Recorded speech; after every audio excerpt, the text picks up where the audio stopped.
some Indians might be dreaming that if he's removed, then Rishi Sunak will become Prime Minister. You never know. But there you are. I hope this is not being recorded. I'm given to making crap like that, Yeah. Yeah. And of course, the other big news which is happening, which is like not mentionable, woman who has said awful things. And after about 10, 12 days, they've woken up to doing something about the fringe element, who was some time ago garlanded, but today she's fringe. Nice. Better late than never, I would think. Okay. 13. Good afternoon, everyone. Am I audible? Hi, Anna. So you are a facilitator? Yes, ma'am. Yes, ma'am. Yeah. So this is parallel session 17. The session is titled Conceptualizing Anti-Casteism 1. This session is to be chaired by Meena Dhanda, who is a professor of philosophy at cultural politics at the University of Wolverhampton, UK. Born, brought up and educated in the Indian Punjab, she did her doctorate at Oxford University as a Commonwealth Scholar. She is an advocate of socially engaged philosophy and conducts transdisciplinary research in projects linking caste, class, race, and gender. Notably, she led the UK Equality and Human Rights Commission project Caste in Britain, producing 2 key research reports. She is the author of The Negotiation of Personal Identity and editor of Reservations for Women and special issues of journals J. Caste and Religions. Her papers include Anti-Casteism and Misplaced Nativism in Radical Philosophy, Casteism amongst Punjabis in Britain in EPW, Made to Think and Forced to Feel the Power of Counter-Ritual in B.R. Ambedkar, The Quest for Justice 2020, and Philosophical Foundations of Anti-Casteism in Proceedings of the Aristotelian Society 2020, which is one of the reference points for this conference. Her journey as an anti-caste academic activist is recounted in an interview confronting details of casteism. Now, over to you, ma'am. We would like to start the session. Over to you, ma'am, for conducting the rest of the session. Thank you. Thank you. That's such a kind introduction. I just want to make sure that we have all of our speakers with us. I am missing one of them, and I think I'll just wait for 20 seconds, and then if she hasn't turned up, maybe she will join later. And if she doesn't turn up at all, in that case, then we will give more time for discussion. And you will have slightly more time to elaborate if you want to. But in the first instance, I would want you to I need to switch off my phone. Sorry. Oh dear. People should know not to call me when I'm in the middle of a conference. Sorry. Okay. In the first instance, I'd want you to take no more than 20 minutes. I will time you. And we have got a chat function, or maybe just if you keep a watch, I'll say time up. And then I think, and I'm sure you'll be good and do it yourself. So here we are. So let me introduce our speakers today. I'll introduce all 4, even though we are missing one. Our first speaker today is Dr. Anandita Pan. Am I saying it correctly, Anandita? Is it Anandita Pan or Anandita Pan? Yes, Anandita Pan, yes. Anandita Pan. Dr. Anandita Pan is an assistant professor of English at the Department of Humanities and Social Sciences, ISER, Bhopal. She researches and publishes in the area of feminist theory, gender studies, Dalit feminism, Dalit studies, and Bengal partition. She has published in journals such as Economic and Political Weekly, South Asian Review, Indian Journal of Gender Studies, Contemporary South Asia, Contemporary Voice of Dalit. Her book, Mapping Dalit Feminism Towards an Intersectional Standpoint, published by Sage 3 2020. Her research discusses contributions of an intersectional standpoint in reorienting the existing epistemological frameworks of caste and gender. Welcome, Anandita. Our second speaker is Dr. Madhura Damle. Madhura Damle is an assistant professor at the Department of Political Science, Presidency, University, Kolkata, who are the hosts of this conference. She has been an adjunct faculty at Ramaiah University of Applied Sciences in Bangalore. She works on politics of language, culture, and identity, as well as intellectual history and caste politics in South Asia. She has translated Jyotirao Phule's poetry from Marathi into English. She's also interested in research methodology. Welcome, Madhura. Our third speaker is Dr. Komal Rajak. She may turn up in a bit. Komal Rajak is a postdoctoral research associate at ISR Mohali. She has defended her doctoral thesis on contextualizing Hindu Code Bill in women's empowerment and inquiry into Hindu women's property rights in the Department of Political Sciences, University of Delhi. Political economy of caste, sociology of property rights in Hindu social order, women's property rights, anti-caste epistemology, and politics of language are her research interests. Our fourth speaker is Mr. Ankit Kawade. Am I saying your name correctly, Ankit? Yeah, you're one of the few people who get it correct. I mean, who got it correctly. So yeah, kudos. Ankit Kawade is a PhD student at the Center for Political Studies, Jawaharlal Nehru University, New Delhi. His doctoral research concerns the critical reception of the philosophy of Friedrich Nietzsche in the writings of 20th century Indian political thinkers like Muhammad Iqbal, S.R. Rajwade, and B.R. Ambedkar. His research interests include political philosophy, intellectual history, Indian political thought, Dalit studies, and animal studies. His monograph, titled The Genius of the Chandala and the Gospels of the Superman, Nietzsche, Ambedkar, and the Conflict of Interpretations, is forthcoming from Navayana. I believe you have a fellowship from Navayana, right? Yes. Yeah, congratulations for that. And over to you. So we start with Anandita Pan. And I think we've just gone 3 minutes past 12. So you have 20 minutes. Thank you so much, Professor Dhanda. Okay, so respected chair and my fellow presenters and the audience. I'm very glad to be part of this wonderful conference. So without further ado, let me just start my paper. So my paper is titled Situating Knowledge Towards an Anti-caste Pedagogy. So whenever we think about pedagogy, and this is where, Ambedkar, Phule, and Periyar, their ideas become very, very interesting.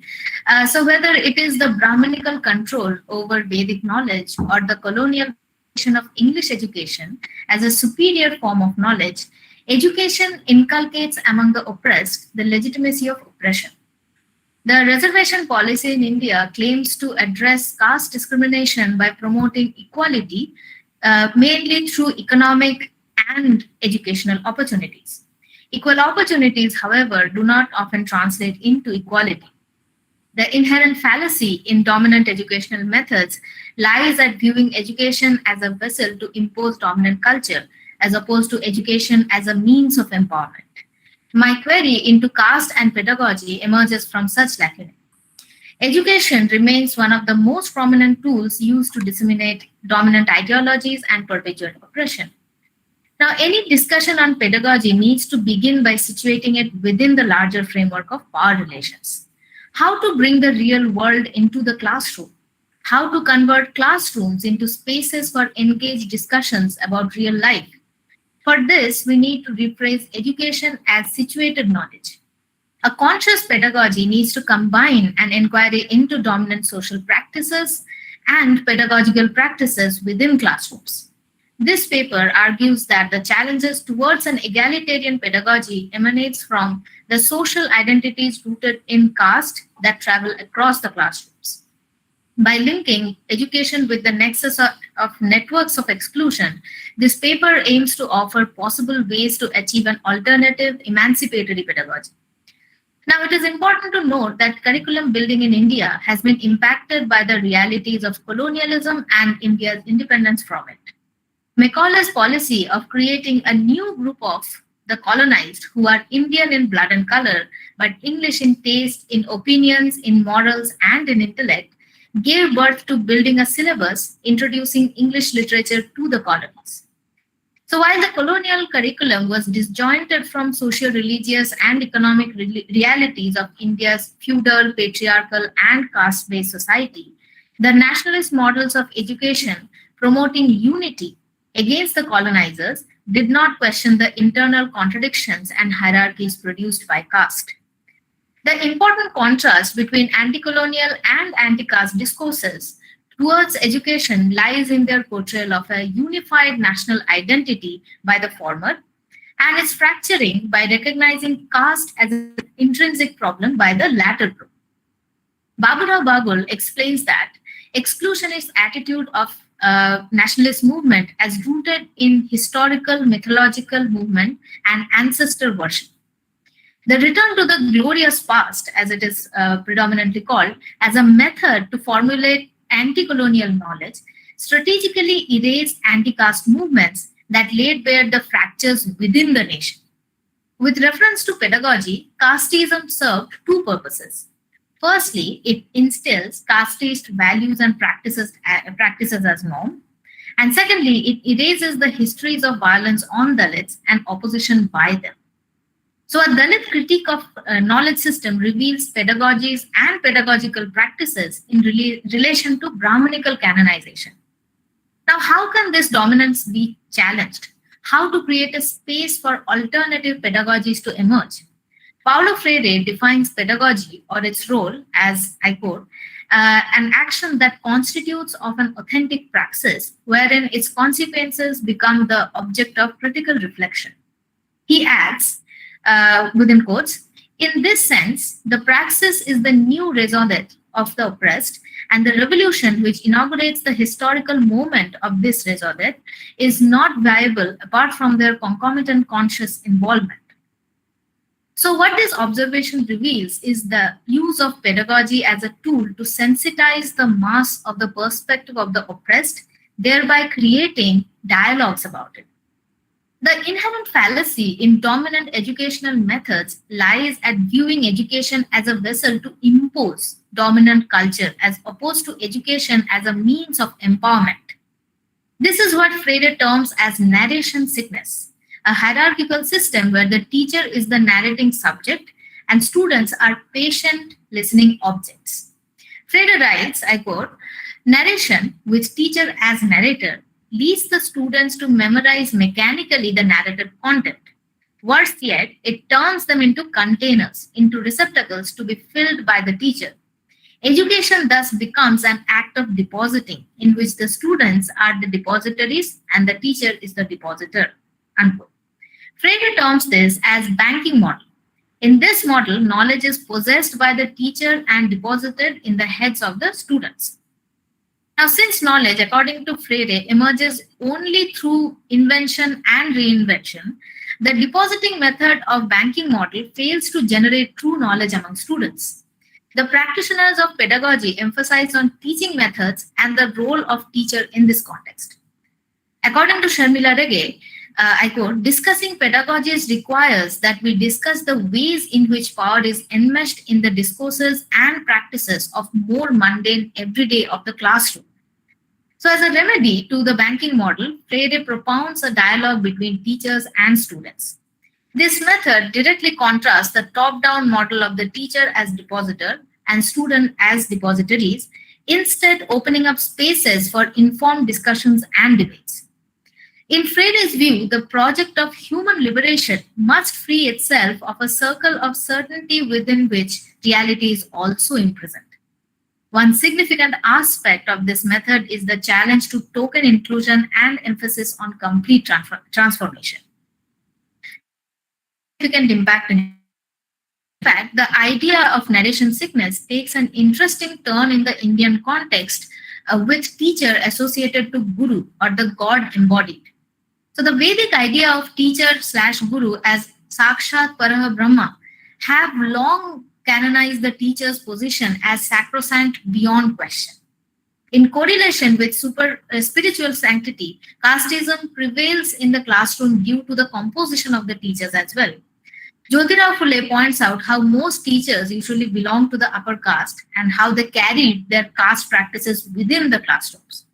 As a result, the classroom space of class of being a equality and change replicating dominant power structures. This reflects the importance of problem-posing educational model outlined by Freire. His view on value-laden knowledge emerging from lived experience portrays pedagogy not as a passive medium loaded with information, but as a field to interrogate various categories of oppression and organization of knowledge. So to reiterate my earlier questions, how to bring the real world into the classroom, how to convert classrooms into spaces for an engaged discussion about real life.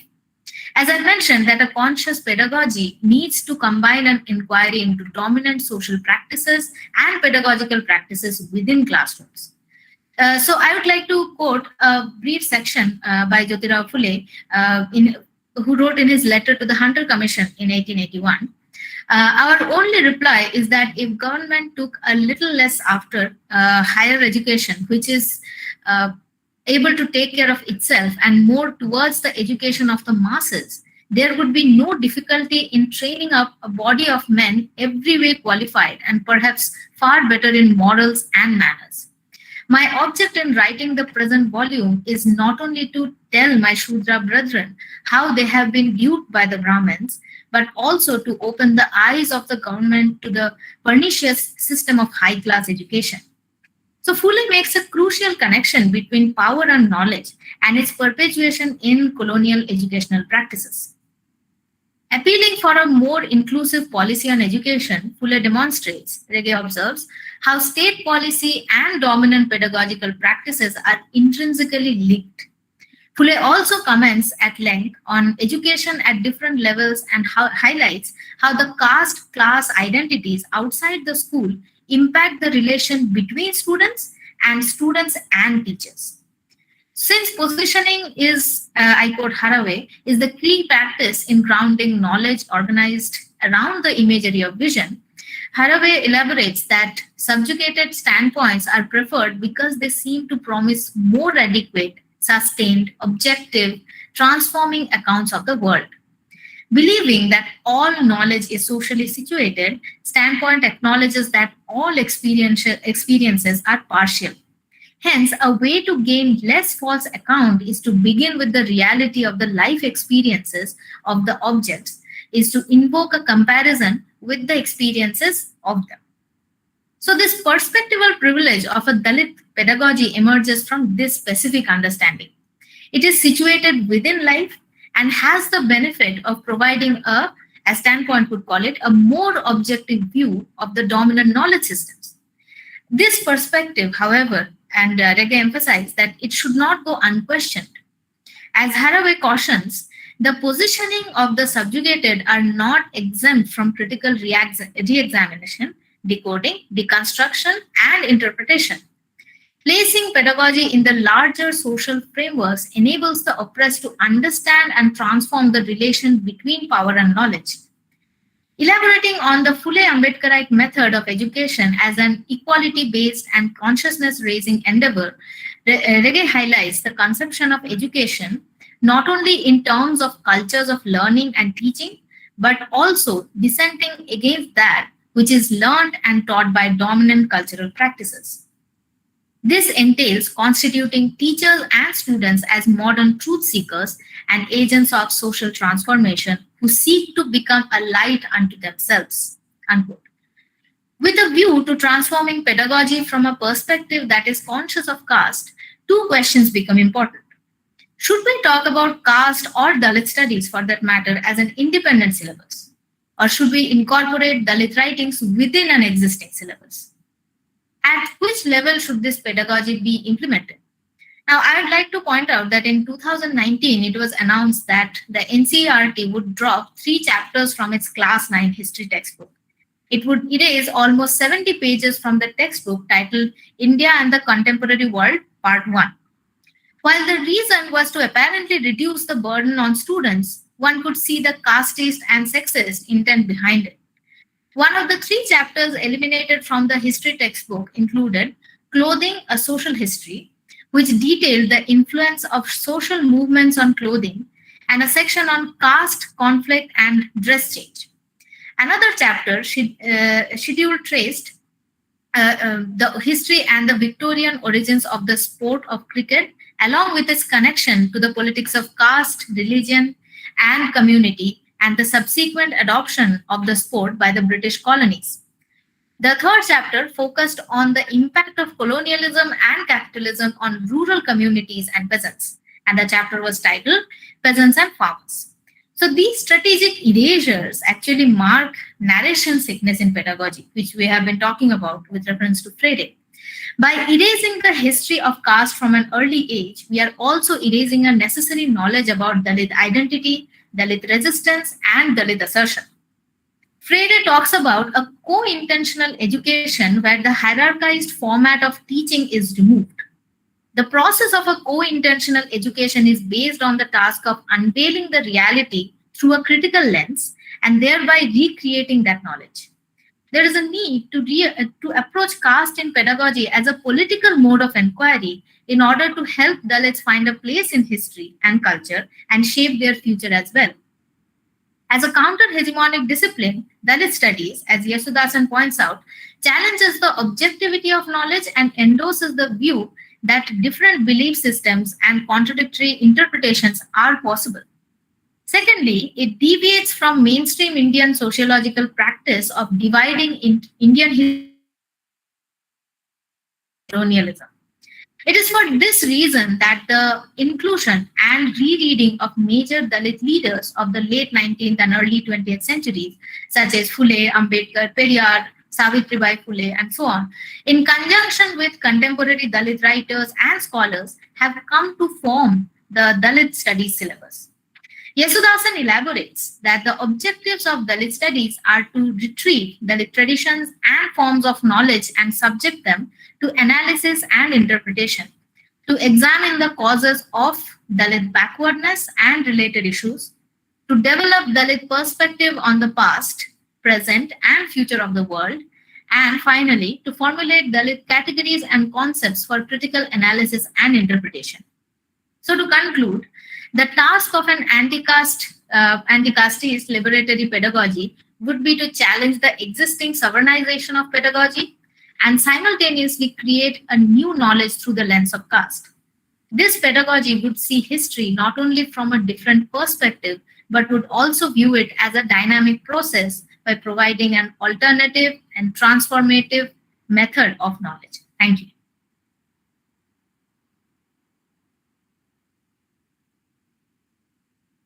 Ma'am, you're muted, I think. Yes, I said. Yes. I said, wow, that was very well timed. Thank you. Yes, very well delivered. Yeah, you've actually taken less time than you could have, but it was a very clear, crystal clear delivery. And I hope that people who are listening will have already jotted questions. As I see the numbers are rising, so let me make another quick check to see if we have our fourth speaker with us. It looks like not. So our second speaker today is Dr. Madhura Damle. So over to you. Thank you, ma'am. Before I start, I would like to thank Rajat Roy and Harish Vankeri, whose comments were very useful in writing this paper. So title of my paper is Language of Anti-Casteism, Satyashodhak Literature, Satire, and Dalit Aesthetics. This paper aims to explore the language of anti-casteism by looking at Satyashodhak literature, particularly a novel written in Marathi in early 20th century by Mukundrao Patil, and thereby revisit the idea of Dalit aesthetics. So the text that I'm discussing in this paper, the novel by Mukundrao Patil, cannot be categorized as Dalit literature in its strictest sense, because it was written before the emergence of Dalit movement. It was written during Satyashodhak movement, which clubbed Dalits and lower castes together. The author himself wasn't Dalit, again, in a strict sense. However, the paper discusses the text in this particular text in relation to the discourse on Dalit aesthetics, believing that the framework can be useful to analyze anti-caste literature in general. So, in the first section of the paper, I will give a brief description of Satyashodhak movement and Satyashodhak literature. In the second section, I will introduce the novel, and in the last section, I will examine the issue of language of anti-casteism and Dalit aesthetics. So, the first section. Uh, the well-known social reformer, or rather cultural revolutionary, Jyotirao Phule founded Satyashodhak Samaj, or Truth Seekers Society, in 1873. The Samaj aimed to, I quote, explain to the Shudra masses their actual rights through persuasion and education, that is, to liberate them from the tyranny of Brahminical scriptures, unquote. Phule claimed that Brahmins were the Aryans who arrived in India from Iran. He argued that Brahmins conquered the indigenous people, enslaved them, and introduced caste system and composed scriptures in order to sustain their hegemony. He criticized hypocritic nature of Brahmins who touched or dined with non-Hindu political rulers or those who were powerful, but refused to touch or dine with the fellow Atishudras, that is Dalits. Phule also criticized the intermediary role of Brahmins, how they acted as priests and looted the poor peasants in the name of religion, how they worked as school teachers and deprived the lower caste students from educations in colonial schools, as the earlier speaker also pointed out, and how they worked as lower level administrators in colonial administration and did not let the grievances of the lower caste reach the colonial masters. Phule condemned Brahminical rituals, deities, scriptures, and sought to establish alternative socio-religious practices. Satyashodhak Samaj advocated performance of socio-religious ceremonies without any officiating priests. So hundreds of Satyashodhak weddings took place in Bombay Presidency without any priest, not even from other castes. In some instances, the Samaj had to seek police protection for the wedding ceremonies. At times, the supporters of the Samaj from Dalit and Muslim communities provided security or protection to these weddings. Phule wrote poetry, essays, dialogues, and several other texts in the language of the masses for whom he was writing, that is Marathi. So he uses terms from everyday rural agricultural life world, which are not commonly found in contemporary literature. He uses quite harsh language in his writing. He ridicules Brahminical deities and mythological stories. He mocks Brahmins. Even when he's criticizing lower castes for their servility, he uses very fierce language. A number of other leaders of Satyashodhak Samaj, such as Narayan Meghaji Lokhande, Vittal Ramji Shinde, Keshav Rao Jedhe, Dinkar Rao Zavarkar, also launched attack on caste system, Brahminism, Hinduism through their writings. A periodical titled Deen Bandhu was the mouthpiece of Satyashodhak movement. Apart from Deen Bandhu, at least 60 periodicals were published as part of this movement from 1873 to around 1940, when the movement almost merged into Indian National Congress. The periodicals were not only published from the Marathi-speaking regions of the Bombay Presidency, but also from other places such as Baroda or Karachi. Most of this literature were essays, articles, editorials, or responses to the editorials and articles published in nationalist newspapers. Mukundrao Patil, who was one of the leading figures of Satyashodhak movement, wrote extensively to further the cause of the movement, and his writings included novels and poetry apart from essays and articles. Patil's biological and adoptive father both were associates of Phule and Satyashodhak leaders.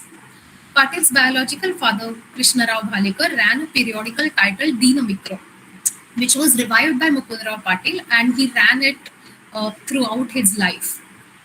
Patil is well known for his text Kulkarni Leelamrut, which was widely popular, influential, and also controversial.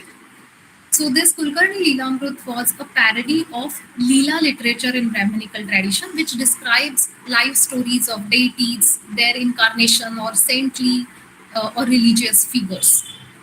In this text, Patil describes leelas or sports or one course of Kulkarnis, that is village accountant. So the post of village accountant used to be hereditary and was held mostly by Brahmins.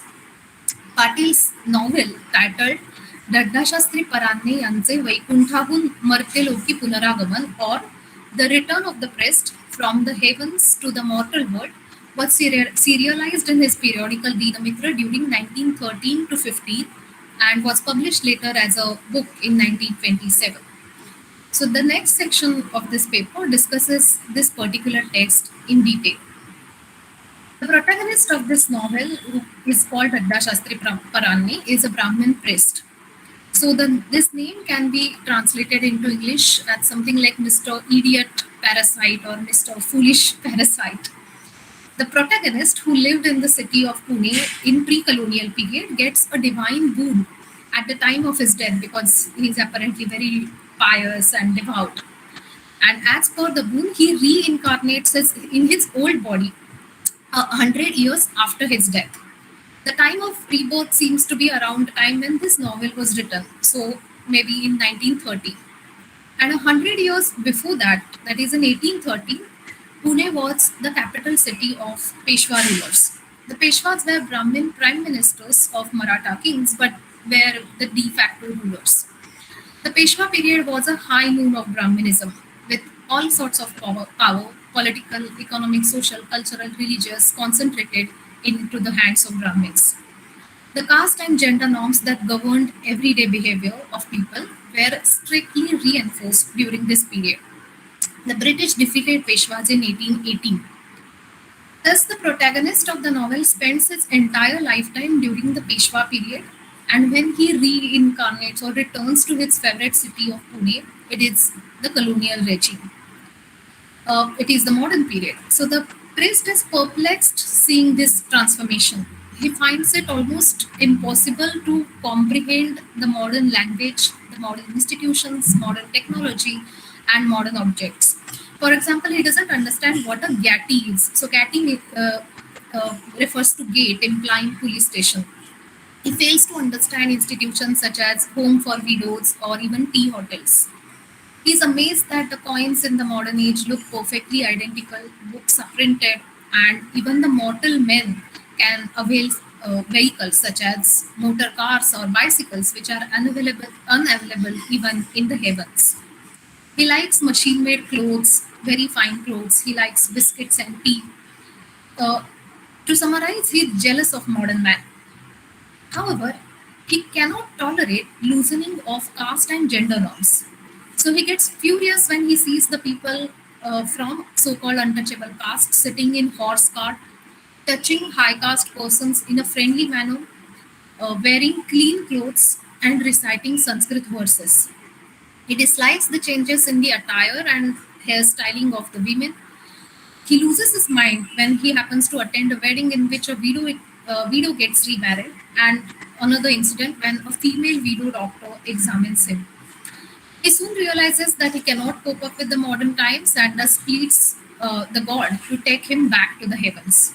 The god points out the hypocrisy of the Brahmins who selectively adopted modernity and so sends him back to the earth to reform the Brahmins. So as it is apparent from the plot, the return of the priest uses satire like many other works by Patel. The very title of the novel and name of the protagonist is a satire on Brahmins who were considered learned only because of their caste and earn their living without any physical labor. The social reformers pointed out the irrelevance of Brahminical knowledge in modern times. Many Brahmins memorized scriptures even without understanding them, and hence the term idiot or foolish. Satyashodhak movement attached a lot of importance to physical labor and the virtue of industriousness and criticized Brahmins for exploiting the labor of non-Brahmin caste and not indulging into physical labor themselves. So the novel is a satire on all these customs and practices that were becoming irrelevant and meaningless in the modern period and on the caste system. So the protagonist of the novel is not just an individual from the past who is visiting the modern period, but exemplifies elite, privileged, or the established who stick to rigid norms and fossilized customs and reject any form of transformation in them. Uh, in this text, it is the character of a Brahminical deity Vishnu who points out and criticizes selective adoption of colonial modernity by the Brahmins, who did not let the other classes enjoy their benefits. Since Satyashodhak movement ridicules these deities, the portrayal of Vishnu as a character in the novel critiquing Brahminism is intriguing. Vishnu argues that the Brahmins happily embraced the material development that was part of colonial modernity, but refused to accept the destructions of old structures like caste system and patriarchy. And as I said earlier, the protagonist is therefore sent back by Vishnu to the mortal world, etc., etc. The novel uses the trope of time travel, but with an Indian twist. So again, here we can see the Brahminical conceptions of piousness, boon by Yamadutas, rebirth have been used to highlight both temporal as well as ideological distance between Brahminism and modernity. Patil's language in this text is very urban and witty. There is almost no use of offensive language in the text. There is a lot of humor. One of the characters in the novel recites a stotra or a hymn of Chahika Devi, that is chai goddess or tea goddess, in order to convince the protagonist that tea is a sacred drink. This hymn is an excellent piece of parody. So it goes like Namaste Namra Bhave Na Arye Chayana Vasini and so on. Pule uses a very straightforward, simple, non-ornate language in his works. Pule's language is full of mockery, abuse, ridicule of the officialdom, and also full of laughter. So, in a word, we can see Pule's language is very carnivalesque. Pule's contemporary literati, who were mostly Brahmins, did not like Pule's literary style at all.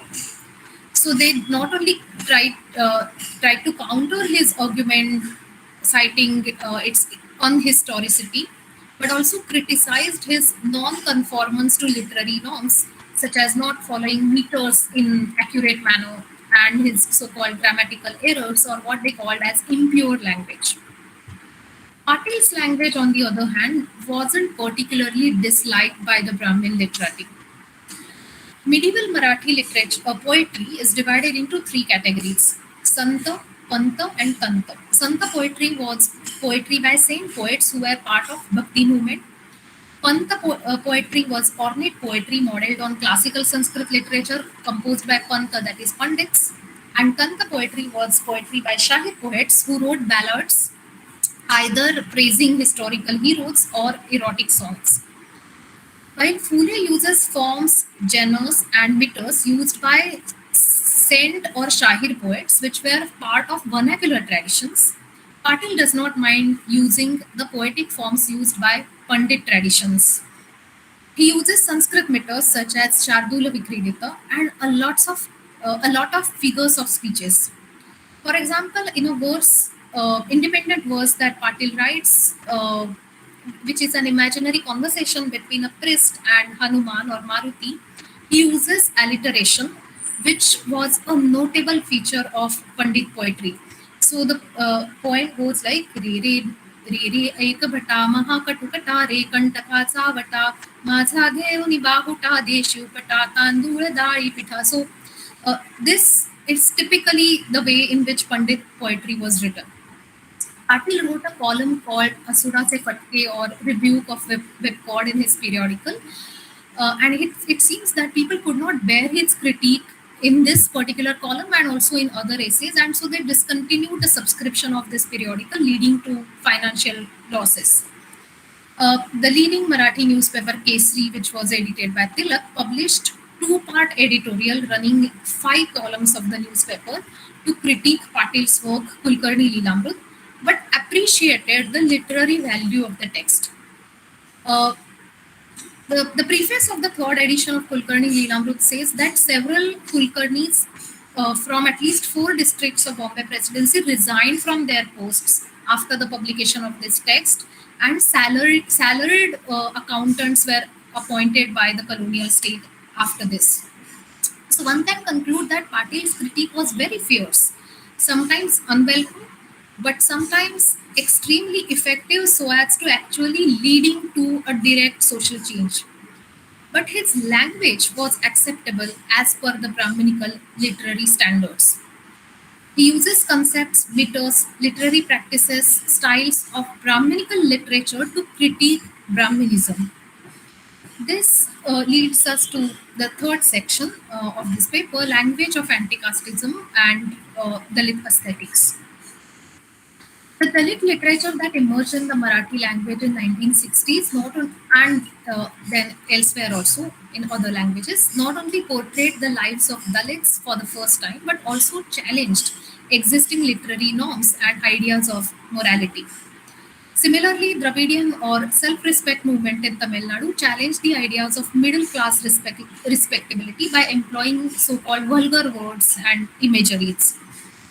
In other words, the language of anti-caste movements and anti-caste literature has been a radical departure from the standard, from the literary, from the Brahminical refined language. The scholars have argued that the question of literariness of the literature should be bracketed, and the focus shall be on politics of naming and description that politicizes key aspect of Dalit life. So Dalit aesthetics considers so-called uncivilized, sexual, abusive, violent language not only as an expression of everyday life of Dalits, but also as a critique of universal morality. In contrast to these features of language of Dalit or Dravidian movement and literature, Patil works, particularly The Return of the Priest, because some of his other works, do not fit into this description. So Patil's this particular work does not challenge the existing definition of literariness and so are not appealing to the Brahminical morality. One can attribute this difference to the social location of Mukundrao Patil. As Gail Ombet had shown, many of Patil's writings had a symbolic focus on Patil or village head, who symbolized rich peasant dominant caste group. So it is very easy to call Patil as a spokesperson of rich peasants dominant caste. However, as Ombet further argues, Patil also condemns slavery of the untouchables and asserts non-Aryan unity of indigenous masses, which include not only Dalits, not only lower castes, but also Dalits and Muslims. In other words, the condition of Dalits was a central concern in Patil's work and in Satyashodhak movement. Therefore, it would be incorrect to label Satyashodhak literature as the literature of dominant caste or in M.N. Srinivas's conception, or literature of rich peasantry or OBC Bahujan literature. A few years ago, the concept of Bahujan or OBC literature was much debated upon in Hindi press. So now a number of articles were published in periodicals, especially by Forward Press, which made the case for this category of OBC / Bahujan literature. For the reason that I just discussed earlier, it would not be appropriate to classify Satyashodhak literature just as OBC or Bahujan literature. Therefore, I would like to argue that the theoretical framework of Dalit aesthetic can be used or shall be used to examine Satyashodhak literature. Coming back to the question of literariness, Patil's writings are not vidrohi or seditious, a term which is closely associated with Dalit literature. Patil, on the other hand, uses humor and satire. He employs concepts like rebirth. The term that he uses in Marathi is Punaragaman, which resonates Ganesha coming to the mortal world annually during Ganesha festival, much like Durga Puja, where it's also said Ashche Bachor Abar Hobe, etc. So he uses literary styles and genres which apparently conform to the Brahminical standards, and this probably made his critique acceptable to the contemporary society. However, he is actually subverting the Brahminism by using their own language. It's subverting the Brahminical modernity.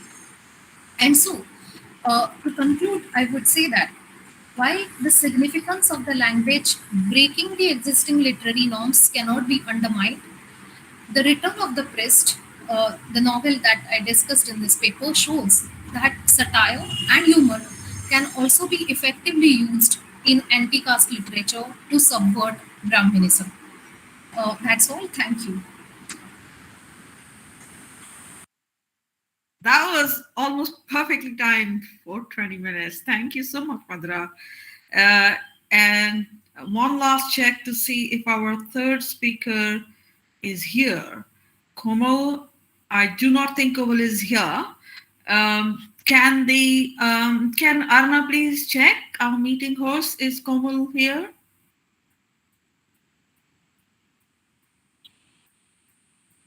No, ma'am, she isn't here. Komal Rajak is Right. So it doesn't look like she's here. So I'm going to move to our fourth speaker, which is Ankit Kawade. Ankit, you're welcome to start. And we've got, as everybody, 20 minutes. So if you want to take a few more minutes, that's fine too. Come on. Over to you. Yeah, thank you so much, Professor Dhanda, and very happy to be a part of this very important conference. So my paper is titled Theoretical Brahmins, Empirical Shudras, and Experiential Dalits on the Impasses of Indian Social Science Practice. So I want to begin by citing a historical anecdote. My heart is with Dr. Ambedkar, but my head is not with him. This is the first line of a letter sent by Gandhi to Ambedkar after their fundamental disagreements over the question of political representation in the Second Roundtable Conference of 1931. This was a highly curious invocation of the metaphors of the heart and the head. Gandhi was willing to concede Dr. Ambedkar's anger and wrath in his demand of the separate electorates, even going on to say that Dr. Ambedkar does not break our heads is an act of self-restraint on his part. But what he was not willing to concede to Dr. Ambedkar, however, was his capacity of reasonable and sound judgment in the face of his experiences as an untouchable. Or as Gandhi expressed later, Dr. Ambedkar, as able as he is, has unhappily lost his head over this question, end of quote. So even Ambedkar's ability as a scholar and a jurist could not in this instance temper the extremity of his demand of the separate electorates, according to Gandhi, which was totally saturated or clouded with the embittered experiences of being an untouchable in Hindu society. So this short exposition of Gandhi's statement, my heart is with Dr. Ambedkar, but my head is not with him, does reveal a larger historical truth accorded to the relation between painful experiences and the act of thinking as such. That painful experiences are a curse and a hurdle for thinking clearly, that the bitterness and suspicion engendered by such experiences could very well blind the eyes of reason. This is something that could be gathered from Gandhi's pitiful but patronizing response to Dr. Ambedkar. My paper is concerned with the question, what has caste done to our thinking? And I'm interested in analyzing the relationship between experience and the act of theorization. I wish to analyze the relationship, this relationship via a of Gopal Guru and Aniket Zavre, which quite influentially set the terms for how experience, especially Dalit experience, could be seen as affecting the process of theorization in the context of social science research in India. So Guru, in his 2002 article titled How Egalitarian Are the Social Sciences in India, describes the institutional and discursive practice of social sciences as harboring what he calls a cultural hierarchy between the practitioners of empirical research vis-a-vis theoretical research. In an area of human activity that is conventionally characterized as wholly consisting of intellectual labor, Guru points out that Indian social science practice effectively represents a hierarchy between unequal kinds of intellectual labor. Thus, in what has become perhaps the most enduring catchphrase resulting from this article, Guru writes, quote, Indian social science represents a pernicious divide between theoretical Brahmins and empirical Shudras, end of quote. Such a description is meant to be more than a mere metaphor. Indeed, the metaphorical element in the terms theoretical Brahmins and empirical Shudras catches up with sociological truth when it is revealed that the majority of highly valued and respectable theoretical researchers in India come from the top of the twice-born castes. Moreover, since the issue is one of respectability and value, the intellectual labor of empirical researchers is seen as not nearly intellectual or theoretical enough. There is a mysterious remnant of manual labor that inheres in empirical social science research that represents its artisanal as opposed to the artistic quality of theoretical research. So the reason for alluding to such an analogy of the artist vis-a-vis the artisan is to explain, or art and craft, is to explain that the division between intellectual and manual labor that one observes as being operative in caste society similarly affects the space of the Indian university and its social science practice as well. Such an explanation follows the critical insight provided by Dr. Ambedkar when he wrote that the caste system is fundamentally a division of laborers rather than a mere division of labor. The terms theoretical Brahmins and empirical Shudras refer to what caste has done to the historical life of social science research in India. However, if one pays close attention to this famous quoted sentence about theoretical Brahmins and empirical Shudras, one would realize that there is a sense of incompletion in the structure of this analogy itself. Although Guru speaks of a binary model of division of laborers here, much of the fundamental concern of his 2002 article is about what remains unnamed in this famous sentence. So if the Brahmins are the head of the Purusha-like structure of Indian social sciences and the Shudras are its feet, then where are the untouchables or the Dalits in this schema of division? In other words, my argument is that it is the third category of what I'm calling the experiential Dalit and not theoretical Brahmins and empirical Shudras that mainly carries the critical weight of Guru's analysis about the nature of inegalitarianism in the social sciences. This category, in my view, allows Guru to make his universalist claim about theory itself as being based on experience, whose realization is prevented by the structure of caste-determined inegalitarianism that persists amongst social science practitioners in India. So there are two main aspects to this category of what I'm calling the experiential Dalit. Firstly, the fundamental reason for the existence of such a type of social science researcher is the presence of structural restrictions that inhibit the capacity of Dalits to pursue theoretical research. Secondly, there are certain culturally ascribed modes of thinking that always already determine the academic forms of expression of Dalits within the university. There is a sense of anxiety and underconfidence when the Dalit aspires to do theoretical research, which is almost akin to learning a new language. The Dalit flounders and stutters in the process of learning the appropriate language required for theoretical research, which is why their participation in the classroom often acquires the expression of silence. On the other hand, this sense of anxiety creates what Guru calls an element of compulsion to perform, where speaking emotively on the stage or in seminar rooms is aimed at getting immediate recognition from the audience. In such an environment, speaking from experience might be affectively rewarded, and the inability of speaking in the appropriate theoretical language momentarily overlooked. Guru further mentions that the experiential Dalits' preferred form of expression is poetry. He writes, Dalits try to compensate for theoretical deficiency by doing brilliant poetry, end of quote. Again, it should be pointed out here that it is not poetry as a mode of expression that is at issue here. The poetic form enjoys a high degree of value and respectability in India. Rather, it is the Dalits' experiential poetry that remains an object of low value and respectability in the cultural public sphere. In other words, the bad experience of the Dalit that resounds in their poetry is what endows it with less value. Or alternatively, such bad experience can itself be represented as constituting the nuts and bolts of a raw form of poetry, which might in turn enjoy a niche market of consumers. Another preferred form of expression of the experiential Dalit is autobiography. As with Dalit poetry, Dalit autobiographies have also over the years carved a niche market of consumption for themselves. Guru writes that poetry helps the Dalit in making connections through metaphors but not concepts. And we may similarly point out that autobiography as a form of expression allows the Dalit in making connections through memory but not concepts.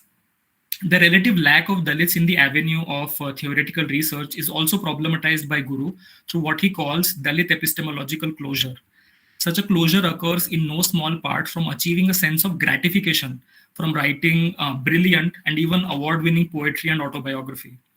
Such a closure results in the cementing of the identity of the experiential Dalit itself, whose ambitions gather around continuing to preserve an experiential niche for themselves in the name of authenticity.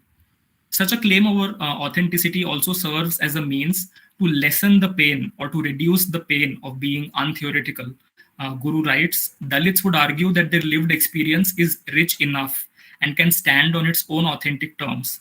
Dalits argue that since they have privileged access to reality, they can capture it with a full view without any theoretical representation. End of quote. So what explains Dalit's epistemological closure towards remaining satisfied with excelling in the fields of poetry and autobiography at the cost of decrying the need of any theoretical research or theoretical representation? Aniket Zavre, the author of Practicing Caste, in one of his lectures titled Destitute Literature, makes some highly crucial and challenging interventions towards addressing this question. Zavri notes that, quote, it is not surprising that in Dalit literature, autobiography has become the most popular genre, end of quote. This observation is important to understand Guru's shared concern about the predominance of the genre of poetry and autobiography as clouding the judgment of Dalits towards their belief about the self-sufficiency of their lived experience. Zavri reaches another political conclusion from such an observation about Dalit literature. He points out that an epistemology that is based on the concept of lived experience is necessarily narcissistic in character, arising as it does from what he calls successful survival. This narcissism of the self is what explains the predominance of the predominance of the genre of autobiography as Dalit's preferred mode of literary expression, according to Zavre. So what emerges as a mode of expression centered on the narrativization of one's own suffering lends itself, according to Zavre, to what he calls a non-generalizable politics. He writes that an epistemology centered on the concept of lived experience of only one group identity's suffering fails to connect to other forms of suffering that exist in the larger world.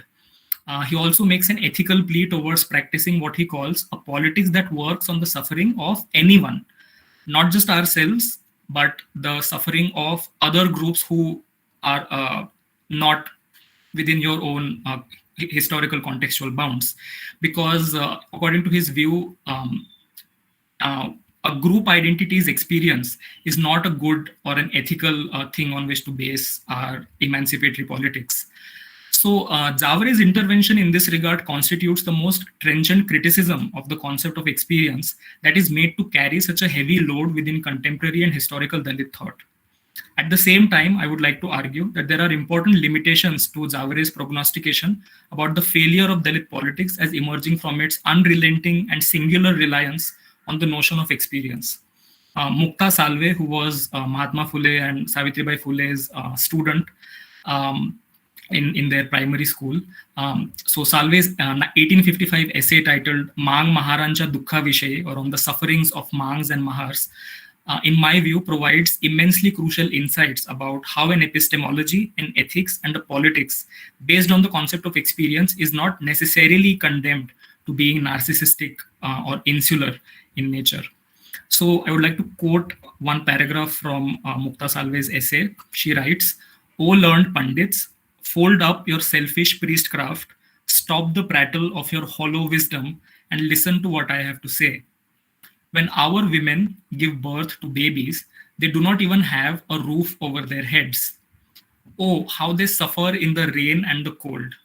Try to think about it from your own experience." Or in Marathi, she writes, "Hyacha vichar swatacha anubhavavarun kara." End of quote.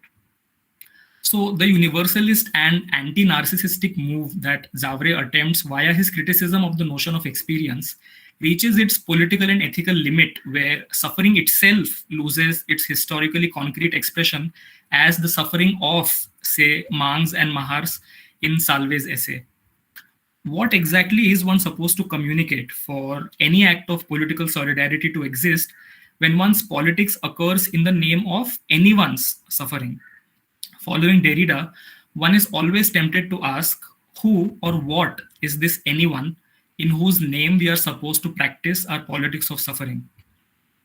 So Salve achieves something impossible in this paragraph that I just quoted. She is addressing her narrative of the suffering of untouchable women, our women, Amchatla Striya, as she calls it, to Brahmin priests. She appeals to them to think about it. That is, to think the suffering of untouchable women from your own experience.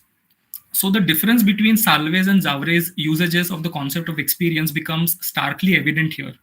It is clear that Salve does not think that it is even possible that the male Brahmin priest would ever be able to feel the suffering of an untouchable woman. By all means, we may infer from Salve's essay that even untouchable men would be incapable of feeling the suffering of their women. And yet Salve appeals to the dormant faculty of reason inherent among all human beings, that is, however, lost in the what she calls selfish prattle of the Brahmin, and asks them to think, not to feel, to think about untouchable women's suffering from their own experience. So what experiences do the Brahmins have that would even enable them to think about the suffering of untouchables? Salve does not clarify this question in her essay, which is why it can be called as an almost impossible demand. This demand, though impossible, is not unreasonable. For Salve could nonetheless posit the possibility that these Brahmins might have experienced some inconvenience in their own lives, howsoever minor, that might at least help them guess the magnitude of the suffering that is inflicted by them on the untouchables. Beyond the narcissism of the self, Salve's usage of the notion of experience points towards drawing out what Levinas called the humanism of the other. The other, that is the Brahmin, is perhaps the most recalcitrant other. And yet Salve demands that there must be something in their own experiences that might persuade them to think about, if not to feel, at least to think about the suffering that is felt and lived by the untouchables every day. So in my view, it is around the ethical value of the notion of experience in drawing out the humanism of the other, where the prescriptive paths of Guru and Zavre irreconcilably diverge. This divergence occurs in spite of their diagnostic agreement about the notion of experience as causing a saturation in Dalit literature and holding back Dalit's investment in theory building. So to conclude at this point, I wish to raise a few questions about the relation between the experiential Dalits' theoretical aspirations and an egalitarian social science practice in India. Is it that social science practice shall finally become egalitarian when Dalits are able to freely pursue theoretical research? It is clear that Guru does not suggest that theory is both a social and an inner need for Dalits, simply because theoretical research currently represents the highest value or respectability in social science practice. However, I argue that there is a far more serious issue of the accessibility as well as the declaration of objective truth that explains Guru's rationale for prescribing the need for theory to Dalits. It is only in such a context that his critique of Dalits' reliance on poetry and autobiography becomes explicable. However, reading from the perspective of the present and perhaps even of the future, we may ask, can the Dalit researcher not aspire to write brilliant poetry and autobiography in a scenario where theoretical research itself has become thoroughly democratized? To be clear, such a question does not suggest a retreat of the Dalit towards the epistemological closure of decrying the need for any theoretical representation or theoretical research. Rather, it represents a step forward when the Dalit might justifiably write poetry and autobiography without having to suffer the pain of being called merely experiential. For the impasses of Indian social science practice most effectively express themselves in how the task of the scholarly pursuit of knowledge or truth is objectively and subjectively thrown onto the social identity of researchers, where the means of expression available to Dalit researchers have to navigate the muddy waters of an already hierarchical social, linguistic, and discursive context that is not of their own making. Hence, for the sake of the egalitarian principle, shouldn't Indian social science practice itself undergo a significant transformation whereby multiple expressive genres and the space for new associations, even associations of identities, are opened up that accord with the subjective desires of researchers as well as the objective requirements of social scientific truth? That this thrownness, this is a term I borrow from Heidegger, that this thrownness of experience onto the bodies and minds of Dalit researchers results in truthful scholarship is not merely a demand for the liberation of the law of genres, poetry, autobiography, theory, etc. It is also a demand for the liberation of the painfully constituted identity of the Dalit researcher itself, where the pain of thinking about one's own experiences of suffering dialectically struggles with the joy of thinking about future experiences to come. I'll end there. Thank you so much for listening.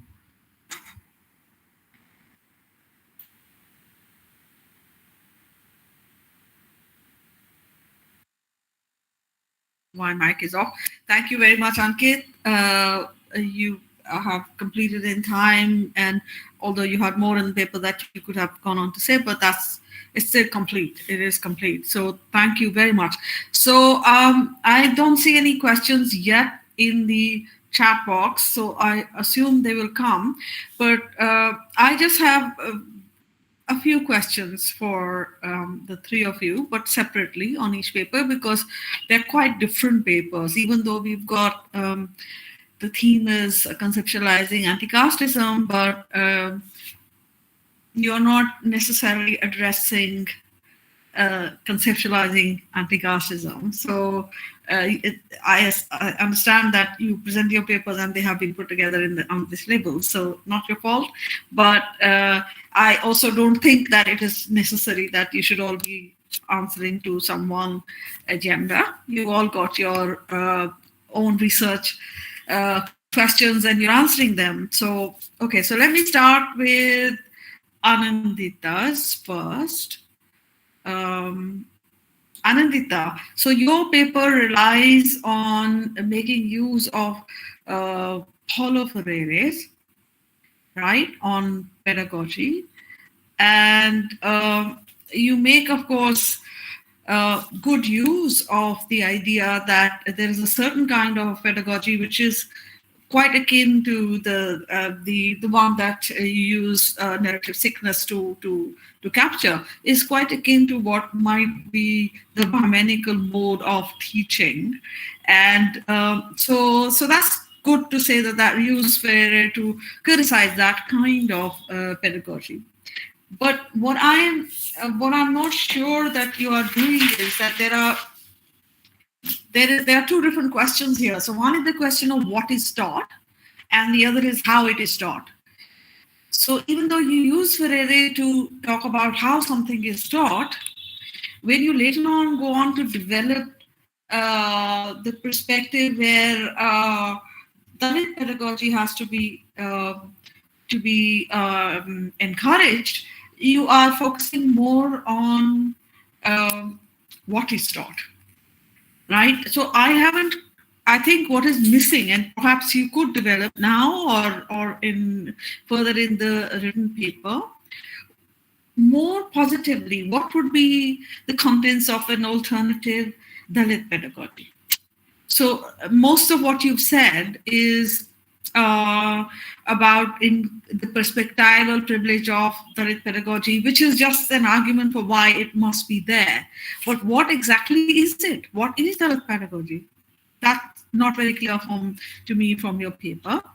So you raised, not in your presentation, but in the written paper that you sent, 2 or 3 really interesting questions, which are practical questions, and I want to give you the option now to answer them if you want to. Just before you talked about the excision of the 3 chapters in the NCERT Class 9 history textbook, you raised three questions: that should we talk about caste Dalit studies as an independent syllabus, or should we incorporate Dalit writings within existing syllabi?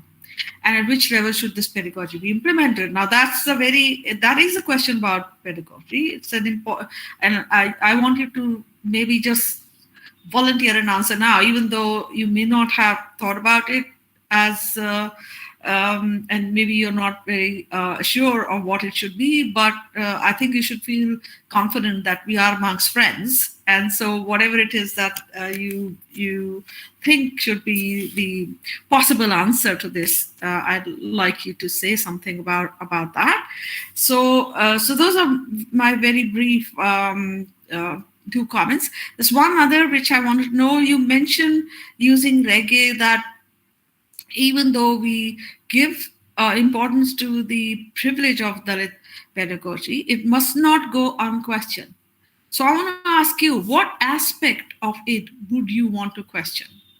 So there's a lot of discussion that happens on positioning. So we might practically ask a question like, should non-Dalit teachers be teaching Dalit history? And, those kind of really practical questions. So what exactly is what do you mean by that it mustn't go unquestioned, right? So I sense there is something about positioning there. So if you want to say something about it. So that was for you.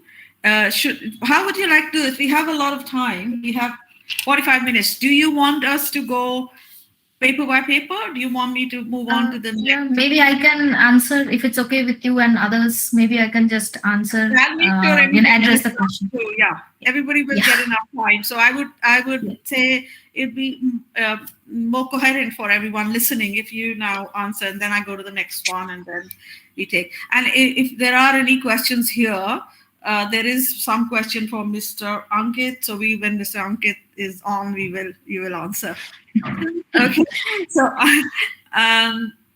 okay, Anandita, let's see what you say. Yeah. Thank you so much, Professor Dhanda, for those very pertinent questions. In fact, all the questions you mentioned are, like you said, that it's. I will definitely work on those, especially apart from what is taught, the how is taught part.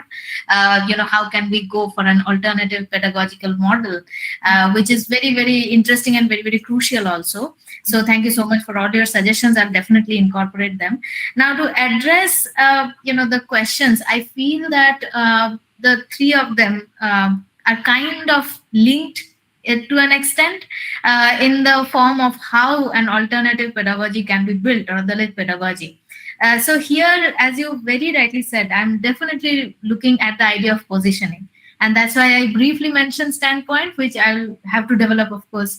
And that's where Sharmila Reggae also becomes important, because in the course of my own research as well, who can talk about caste and who can talk about, Dalit feminism and things, and so on and so forth. These questions continue to be, matters of concern overall, and I completely agree the idea of, so that is where the notion of positioning becomes very, very important in my opinion, and that's where I borrow a lot from Sharmila Reggae and the feminist standpoint theory, which says that any perspective should necessarily depend on a sense of achieved awareness, rather than an ontological assertion, or the idea of identity politics, where for example, me, just by being a woman, I automatically do not become a feminist, so to say. In the same way, all these ideas like Dalitness or maybe Dalit feminism, these are achieved political awareness rather than something that is automatically gained. And also the issue that Reggae also points out is that the moment politics or a movement becomes identity based alone, it remains kind of ghettoized or remains kind of restricted. And if we don't initiate the interactions or dialogues between different groups and different kinds of people and different kinds of movements, then the scope becomes very narrow. And this is the exact same, place where I posit the question that should Dalit pedagogy, for example, as a component, be a part of an existing one, or should it be a completely independent sort of entity, so to say. So from my brief research, whatever I have found, this is once again my personal observation from my readings and all. What I think is that it's like a very, very complex trope where first and foremost the issue of additiveness becomes very common when we are talking about caste and gender, which is a very common trap basically. So addition or additiveness is an issue, of course, but how to stay away from it, how to just not make questions of caste or gender an addition to an existing framework. So for that we necessarily need to have an intersectional lens in mind, where we will go to the root, for example, patriarchy, instead of thinking of it as something that is rooted solely on the edifice of gender hierarchy, to rethink it as Brahminical patriarchy, for example. That would completely change our view of how we understand the oppression of women, so to say. That will show us that woman is not one single monolithic entity, but there are differences based on which community they're coming from, caste, their class, religion, and so on and so forth. So this reorientation is primarily what I have in mind, when it comes to the idea of positioning.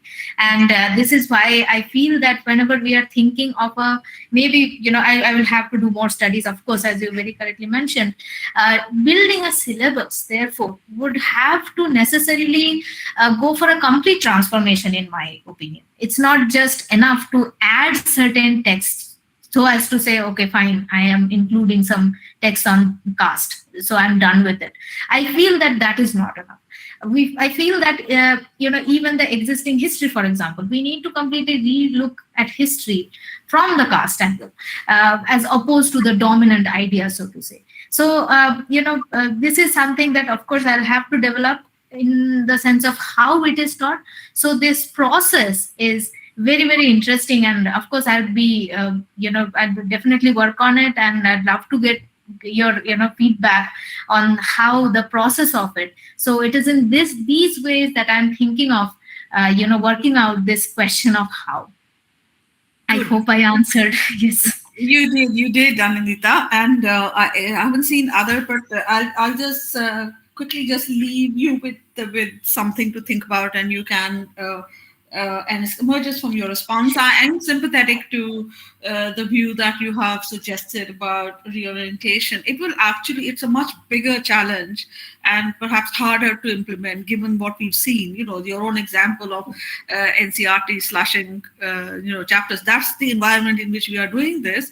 So what we are expecting is a complete rehaul of curriculum and everything done in a different way. Is where understanding caste, as you say, the necessary knowledge of Dalit identity and assertion is, it can't be erased, but it is being erased. So the challenge to keep it where it is and to change existing curriculum, it also implies that so far as educators are concerned, they need to have a massive re-education themselves before they can undertake this task of a different kind of pedagogy. So huge challenge, but I am sympathetic to the goal, the ideal that you are putting forward. So thank you, Anandita. I'll move to Madhura's now.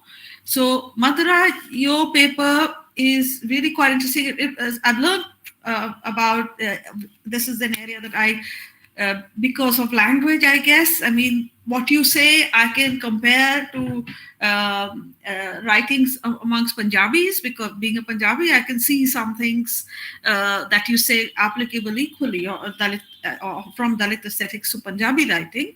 But so I learned a lot from what you have written here, and especially the comparison between the two, the Patil and in comparison with the Satyashodhak literature. But I had a question for you that when you talk about Dalit aesthetics, you mainly focus on one aspect, which is as if the key mark is the vulgarity of language, and following from it, the challenge to middle class respectability. So I want to ask you, is that all? What more would you include in Dalit aesthetics? And I think it is important to to bring out what is special about Dalit writing and Dalit aesthetics, which is not coming from some place of defensiveness or apologia, and then trying to say, okay, this is how it is, this is respectful of life, and those discussions happen. But clearly, and if you think in the light of what you have heard Ankit say as well, okay, about experience. So what is it in this literature which is valuable, and in the defining of Dalit aesthetics? I think that would be really important. And so, of course, you have made try to explain why it was acceptable. The writings of Patel were acceptable because of the particular kind of language he used, and even though he used humor and satire, but less bothersome to mainstream publishers, right? The mainstream critics. So that's my very small question to you. What would you say is, how would you define Dalit aesthetics? So I think if we link it to the larger question we are discussing about conceptualizing anti-casteism, I think you could ask a broader question about what is the role of humor, because which you have talked about humor. What is the role of humor in developing an anti-casteist outlook? Because this can apply to a number of things, not just literature, writing, poetry, but political speech also. And there, I haven't, just coming from a discussion about Periyar, where a lot of his writing is of that kind, provocative, and making you think about, think against caste, but in a way that sometimes uses humor, sometimes a lot of asides, and but we also know that the space to do that is shrinking. Our sensitivity to being heard, or and putting forward our hurt as a reason to disallow certain kinds of speech is growing. Everybody is becoming more and more sensitive about protecting their space or not be offended, which is on many philosophical grounds not a defensible position at all, but nonetheless that is again the environment in which we are operating. So something, if you can develop more generally an argument for why humor is necessary as a part of any anti-casteist framework, it would really be a wonderful contribution, I think. So you've used the examples, which is great in this paper, but try to abstract from this and build into some bigger, into a more abstract framework of what anti-casteism is. So yeah, so if you want to say something. Thank you very much for this comment. I agree with you that Dalit aesthetics cannot be reduced to vulgarity. Maybe that comes because this paper comes from my earlier works where I worked on unparliamentary language and obscenity, so maybe that is why I concentrated or gave much more importance to the vulgar or obscene language. But I think that is one major limitation of this paper. So I will think beyond it and try to think about the latest aesthetics in a broader sense and not to just reduce it or confine it to the vulgarity of the language, etc. So thank you. I will, I think, rethink about humor and other aspects. Yeah. So can I just follow up also on one other thing which I think you need to develop a bit more. So you have said that this sort of Dalit literature is also a critique of universal morality. And I would want you to be very careful in what you mean by universal morality. So there is one criticism that you can make of mores, morality as mores, practices. And yeah, of course, there has to be a criticism of that. But in terms of ethics, in Ambedkar's sense of Dhamma, in terms of, would you not think that there is still a role for a universal ethic? Because, so you distinguish between morality understood only as rule following and as following rules and following mores and doing what everybody does. And there we know that in a casteized world, those who are pitched at the bottom of this casteized world are forced to take account whether they are resisting or they are conforming. Doesn't matter, but there is no way of ignoring. Your life is going to be determined by this battle against rules, right? But that is one thing, and yeah, we have to. There isn't. We need to make a criticism that there isn't. There are no universal mores. No matter, even if you compare civic virtues, which people sometimes say as citizens we are all the same, and as citizens doesn't matter. In your private life you have these caste differences, but at the level of as an equal citizen we have to follow the same rules. It doesn't work like that. We know that even as citizens, caste comes into how we are able to exercise or not, follow those rules or not, right? So that level of critique of universal morality or mores is fine, but I would still want to leave some space. I don't know if you agree with that, for a universal ethic, which is what you would, an ideal you would hope for. And other people are, Fano is an example who talks about it. There are good thinkers you can rely on, and I've already said Ambedkar in Buddha and Isama, and you are looking for a universal morality.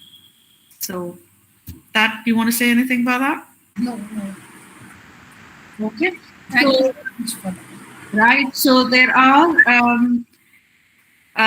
several questions for Ankit. Ankit, I'm going to make my comments quickly for you. I really enjoyed your paper. I enjoyed all the papers, but I would say that Ankit is, maybe I'm partial to it because it's coming from a philosopher, and it's just that the language for me is more familiar, and therefore I think I can think with Ankit a little more easily than I was able to with the other two papers.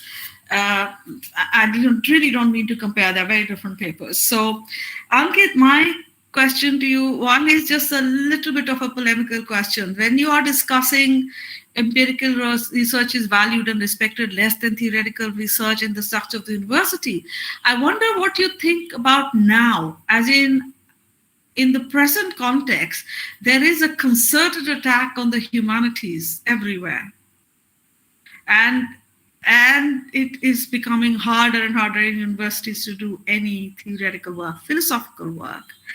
It pays more to do empirical research. It is valued more, is considered more useful.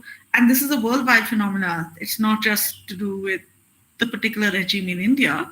It's just everywhere this is the case. Departments of humanities are closing down in many places. So I wondered if you want to kind of revise a little bit this all the change that has happened only in the last 20 years since you mentioned this paper of Gopal Guru's, and because you have to understand it in the broader framework of capitalist development. You have to think about education as a part of that, and what has happened to the life of thought. So we of course want to have this the space to think, to theorize, and make it inclusive. we want everybody to be able to be a part of it. And Gopal Guru's, and in your paper, relying on Gopal Guru, is explaining how this space is not open to Dalits. So that's one thing I wanted to say. Can you want to rethink about the relative change of the theoretical versus empirical? And then I also want to ask you, you talk about some culturally ascribed modes which stop Dalits within universities from aspiring to do theoretical research. And so besides Guru's analysis of the compulsion to speak from experience, what do you see are the other determinations of this? What is it from your experience that tells you that it is hard, it's difficult? What is it? Is it the absence of, I can say, as an aside, I once did some research on Black and minority ethnic students' experience in my university. And one of the things they came up with was there aren't enough staff of Black and minority ethnic backgrounds. And that for them was a real problem in feeling confident in expression, in sharing. And so I'm wondering whether structurally that is an issue too. Maybe one of the most obvious ones, but maybe. And you might have other explanations of what is it that stops, apart from the performative one which you have said from Gopal Guru. That's another question.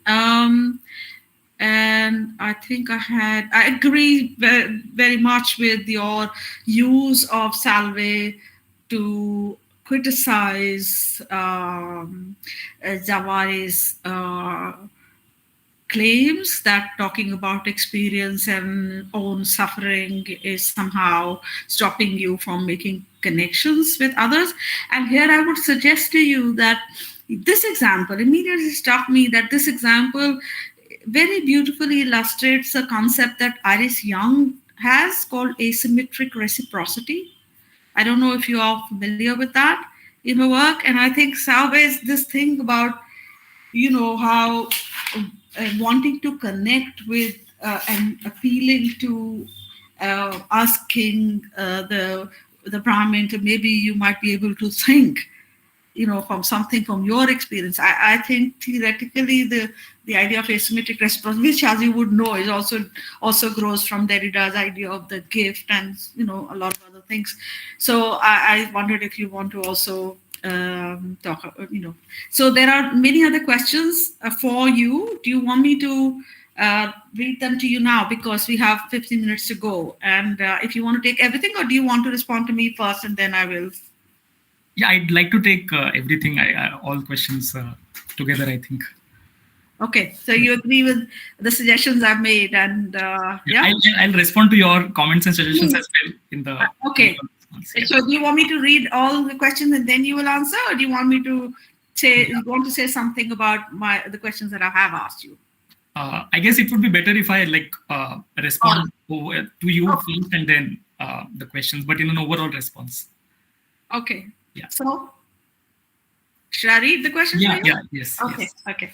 So there's a question from which says that I have read Caste Matters by Suraj Yangre. Hopefully you would have read. There is a chapter, Brahmins Against Brahminism.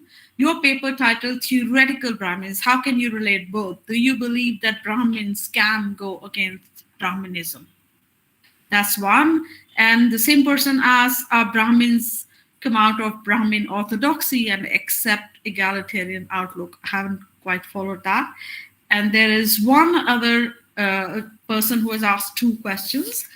The person says, thank you to all the speakers for the papers. I'm enriched listening to you. My question is specifically for Ankit. One, could you kindly elaborate a little more on experiential Dalit, as in, how does experiential overcome the binary relation between theoretical and empirical? That's one question. The second, a rather simple question: what makes experience a Dalit experience? Guru used the force choice framework in this regard. I feel this second question has been partly answered while you mentioned poetry. if you could speak a little on this. So those are the questions. These are some great questions and comments. So I'll first begin with your questions and comments, Professor Dhanda. So I do agree with you that theoretical research and philosophical research are perhaps universally under attack.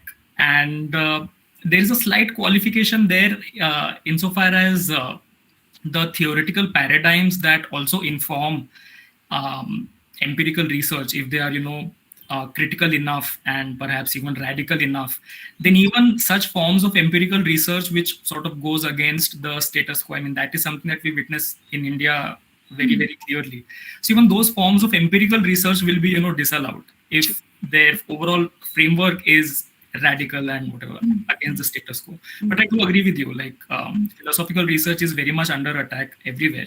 And here again, I think perhaps another qualification that I could give is between, again, this division of labor and division of laborers.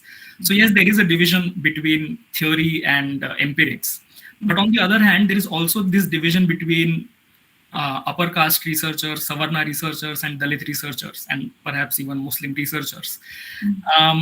So here, even empirical topics which are conducted by marginalized researchers, even that would be something difficult for the establishment to stomach, and because of which I feel this division of theory and empirical research should also be qualified by this division between the practitioners of this research, and how are the practitioners of this research across, say, caste divides, across, perhaps if you're speaking universally, across racial divides, across gender divides, how does this division and the encouragement for one particular kind of research affects and overlaps with this social sort of a division between various kinds of identities, some of which are marginalized, some of which are dominant.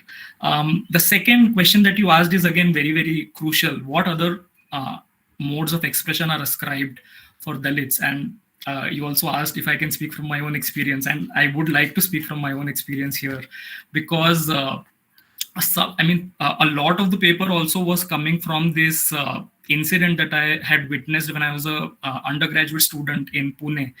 I had gone to a conference. It was a Maharashtra-wide conference, and many people from small towns, places like Akola and regions like Vidarbha, they had also come to Pune to present their papers and so on, which you usually would not see, in big conferences, I guess. And I very distinctly remember, and again, I could not discuss that in the paper, but that was something like an underground theme of why I wrote the paper itself. One presenter, was talking about Marathi literature, Marathi Dalit literature. And he was also discussing this tradition of Shahiri, or as Madhura was also describing, this tradition of balladeers who sing in praise of historical personalities or something else. So this presenter, started singing in the middle of his paper. He started singing the ballad. I don't exactly remember the contents of the ballad, but the chair of the session stopped him midway, saying, "No, don't sing. This is not the place to sing. Please express what you want to say in more academic language." That was the word that she had used. So yeah, I mean, that incident was really etched in my mind, because when I came to JNU, I saw not one but two instances where upper caste speakers began singing a hymn from, say, Kabir or some bhakti poetry or some classical poetry in the middle of their conference presentation, and of course no one stopped them. And who could stop them? So I mean, I really saw that contrast between, say, conferences that happen in places like Delhi and conferences that happen in a small college in Pune. And I really saw the response, the hostility towards how a Dalit would want to express himself in a particular vocabulary, particular form, and how that was immediately stopped, as if that was harming the integrity or the credibility of academic research. I mean, on the contrary, we can argue that it enriches academic discussions and academic, philosophical content of whatever the speaker must have been talking about. So yeah, I mean, singing, I think, is one of the forms which I could definitely think of, which is culturally ascribed for Dalits in a way where it becomes dishonorable for them to engage in such a form of expression in public conferences. Upper caste people can do that, and they are, there's no problem. It's like, it's their cultural inheritance, whatever. So yeah, I mean, that is something that I could certainly think of. And of course, Iris Young's concept is familiar, and that is very much where I was also heading towards, that reciprocity in these situations is very much possible, but there is a very nuanced way of discussing it without, throwing the concept of reciprocity itself out of the window, where the hierarchies are so stark that one cannot even, as Mukta Salve said, think about the suffering of someone else, even if one cannot feel it, in terms of its lived intensity. So Ruchi's question, I mean, yeah, it's a very good question, and the answer is yes and no. Don't be alarmed. Why I say no to that question, I'll explain. But I think yes, of course, Brahmins can be against Brahminism. Brahmins can very much come out of their Brahminical orthodoxy and adopt a more egalitarian outlook. And again, the no part of the answer is this, that I take a cue from Ambedkar's statement in his Untouchables of the Children of India's Ghetto. He had said there that in the order, this is not verbatim, but what I remember from memory, the caste has made untouchables subhumans and the Brahmin inhuman. In this order of caste, there is no escape for either. In this order of caste, there is no escape from the order of inhumanity as well as the order of subhumanity. So if one says that yes, Brahmins can go against Brahminism, the important nuance here that should be pointed out, and even against perhaps the reading of Suraj that he provides in his book, does the Brahmin remain a Brahmin even as he or she is going against Brahminism? Does a Brahmin go against Brahminism to become an even better Brahmin, or even, or to become a better Hindu? I think that is the Ambedkarite question to ask here. Is the Brahmin going against Brahminism because he or she wants to become a better Hindu, or he or she wants to become a better human being?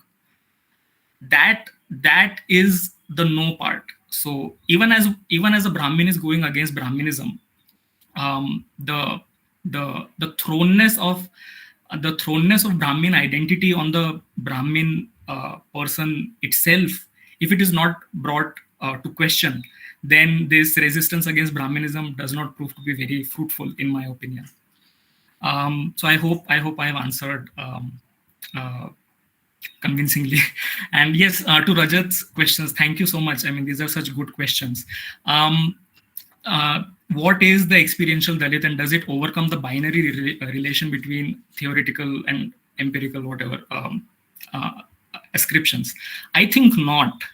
And the reason for that is because that is the particular, I would say, again, I mean, perhaps use a over dramatic language, that is the particular curse reserved for Dalits themselves, that portrays their research, even if that research is happening in extremely theoretical contexts, and even if that research is happening in extremely quantitative number crunching context, there is that remnant of experience that is attributed to research carried out by Dalits, which is again should be clear if we keep in mind not that division of labor idea, but the division of laborers idea.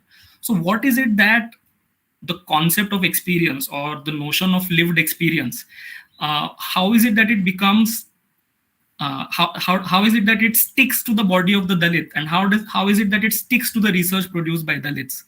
I think it is because of this almost structural, and almost like this is not the fault of one person. This is almost like a structural feature of Indian social science practice, which is what I have described in the form of an impasse. This is exactly the impasse, that why is it that research produced by Dalits carries the tag of being merely experiential, even if it's not. One is not writing an autobiography, one is not writing poetry, etc., etc. And still, their research might be termed as being experiential, and of course, in a dishonorable way, in a disparaging way. So yeah, so that's the answer to the first question. The second question is, of course, very important. What makes experience a Dalit experience? And this is something that could be connected to Ruchi's question as well. So, of course, I used Heidegger's idea of thrownness, but forget Heidegger, we can use the sentence, the extremely painful sentence written by Rohit in his last letter, where he said that my birth is a fatal accident. My birth is my fatal accident.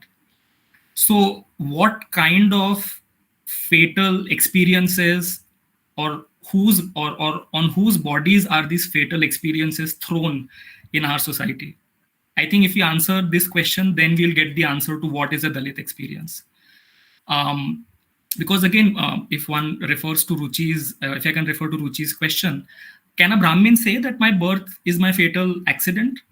I mean, a Brahmin's birth is not so much a fatal accident, but a bounty of immeasurable gifts and inheritances. Now that is something that one can also say. So I think the difference between how we understand the notion of birth, how we understand the notion of thrownness into being born in a particular identity, and how we think about people's choice and people's agency in getting out of the thrownness of that identity into becoming something else, something more human, or put in negative language, to come out of that order of inhumanity and subhumanity that Ambedkar described. I think that is, the crux of what we can, of the adjective that we want to put before the word experience, whether it's a Dalit experience, whether it's a Dalit woman's experience in our society, whether it's a Brahmin's experience, and so on and so forth. So I hope I have answered most of the questions well. Yeah, thank you so much. Yes, you have, Ankit, and there are other similar conceptual tools one can use. Facticity is another one. And I like to use a distinction between the serial and the collective. So you find yourself as a part of a series. That's the given, but then you can form a collective. You can form bonds of solidarity which are beyond what is the given. And it all depends on what actions you participate in. And on research methodology, where lived experience really matters a lot, is increasingly in qualitative research, people do what's called participatory action research. The whole credibility of what you're doing comes from your actively engaging with those for whom, on whom, with whom you're doing the research. Even your research questions and what you find out, how it's going to be used, is completely reliant on that. So their experience is at the heart of it. So a lot of research, which is the survey type, going in, going out, and just doing it like market surveys are done. What would you buy? What would you drink? If the bottle of Coke was, a few millimeters big or small, would you buy it? That kind of thing. I mean, that's rubbish research, but we know already that research methodology has changed as a result of the demand made by people who we are researching, that their lives must matter. Otherwise, they should not be just made objects of research. And that, I think, brings back the question of experience, and it does cut through both the empirical and the theoretical in some way, I think. So yeah, I really enjoyed all your papers. You've got a minute or so. If you both or three, Anandita is also possibly here. If you want to say anything about any of your co-presenters, here's your chance. You want to say something? I think you all have interesting things to say to each other too, and I can see that you might be familiar with, at least Ankit is familiar with some of what Damle was speaking about, Madhura was speaking about, right? And so I'm sure you will have something to discuss after this the session. So I want to thank you all and all the participants who stayed with us till the end.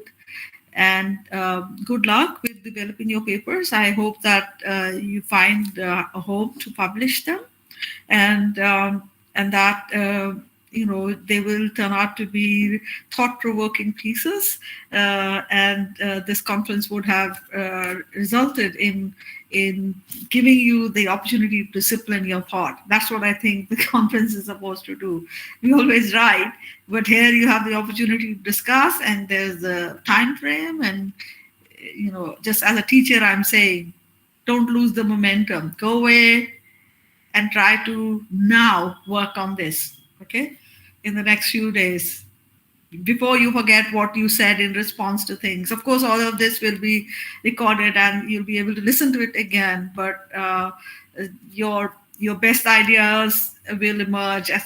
Tonight when you sleep, you will remember some of the questions and you think, maybe I should have said that. And so tomorrow, sit down and write everything and finish your papers and try to get as complete a draft as you can to develop. So thank you all very much. And as I said, I'll be back at some point. I think there's a panel at 6:15, so you'll probably see me again then. So bye for now. Bye. Thank you, everyone. Thank you so much. Thank you.